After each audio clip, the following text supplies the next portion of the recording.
Marcus had been stationed on Outpost Kepler-7 for 3 rotations when he found the creature struggling in the crystalline ravine. The small thing was no larger than a house cat, its iridescent scales dulled by illness, its breathing shallow and labored. Without hesitation, he scooped it up, cradling it against his thermal jacket. "Easy there, little one," he murmured, feeling the fevered heat radiating through its body. The creature's 6 eyes flickered open briefly, regarding him with what might have been confusion or fear, before closing again in exhaustion. Marcus didn't know what species it was. The database had logged over 40,000 sentient races in this sector alone, and he'd only been out here 6 months. What he did know was basic xenobiology, and this creature was dying. He rushed back to the outpost's medical bay, his boots crunching through the violet frost.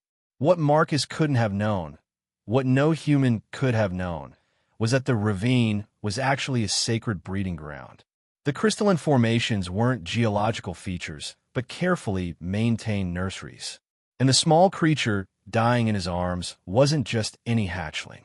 It was the crown princess of the Velcara sovereignty, a civilization spanning 300 systems. Back at the medical bay, Marcus worked through the night. He started with basic protocols: hydration, temperature regulation, broad-spectrum antibiotics adapted for silicon-based biology. When those failed, he tried more creative solutions, cross-referencing symptoms with every database entry he could access. The hatchling seized twice, and both times he brought it back, his hand steady despite his racing heart.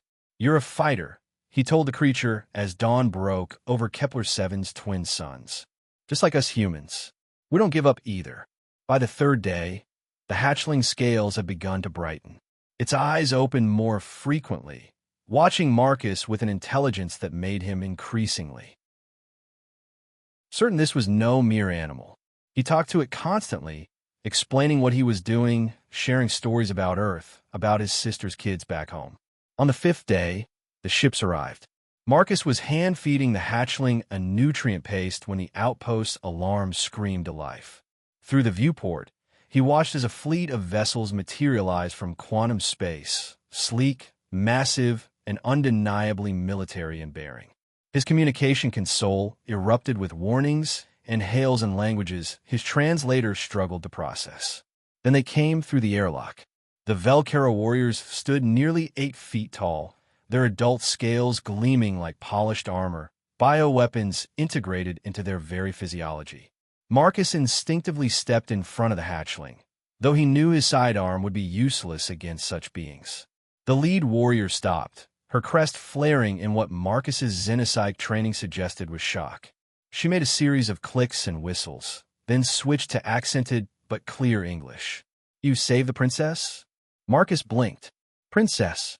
The warrior gestured to the hatchling, now peering around Marcus's legs. "The crown princess, lost during the sacred molt. We have searched for 5 days. The sovereignty has mobilized 17 fleets. Wars have nearly begun over accusations of her capture." Marcus looked down at the small creature, then back at the warrior. She was sick. I couldn't leave her." The warrior's expression shifted to something unreadable.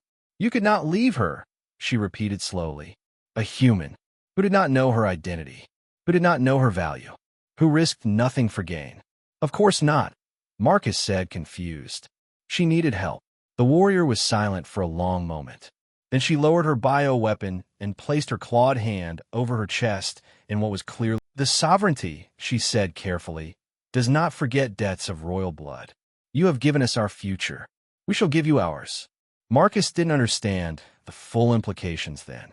He wouldn't for weeks, until the ambassadors arrived, until the treaties were signed, until humanity found itself with an ally whose territory bordered the aggressive Kreln Empire. All because a maintenance technician couldn't walk past a dying creature without stopping to help. That, the galaxy would learn, was the most dangerous thing about humans. Not their weapons or their tactics, but their stubborn, illogical refusal to let others suffer when they could do something about it. Even when, especially when, they had no idea who they were saving.